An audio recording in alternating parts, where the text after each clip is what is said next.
There's a lot of staged photography now, but so Jeff Wall looks comfortable over the sofa. Nobody's upset by a Jeff Wall. It's easy, or a Stan Douglas.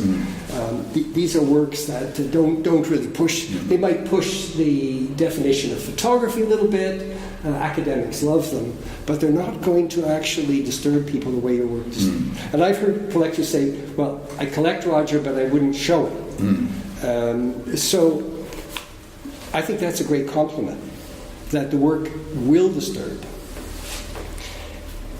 And that's what I'd like to talk about, because it brings us to this question. All of the authors in these books dwell upon at some point is this agonizing issue in photography. None of us can escape it.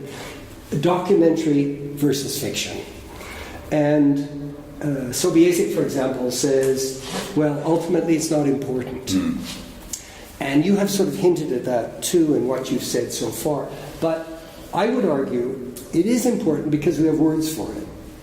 And the reason we agonize over it is because the words pull us back to having to make decisions. We still need to function as human beings in society. We have to know it's real. I have to know this is real when I put my glass, and not a holograph, or I'm going to have an accident. And so it's an easy way out to say, simply there's no difference.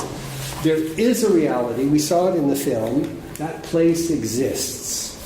For us, just virtually, because none of us would have the guts to go there, I don't think, unless we walked behind you, holding onto your belt. But we accept it exists. We accept it is real, and you give us enough. That camera is not Photoshop. So there is a reality, and there's also the reality of dream. We all know this every night. We suffer this reality, and we wake up sometimes happy to wake up out of that dream reality, and sometimes we wish we'd stayed there a little longer. But this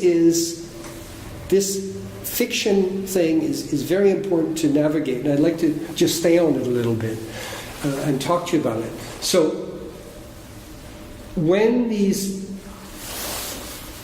you set up a picture, you talk in the film about going to junkyards and flea markets and so on to find things. Are all the objects found, or are some of them found there? In the asylum, for example? No.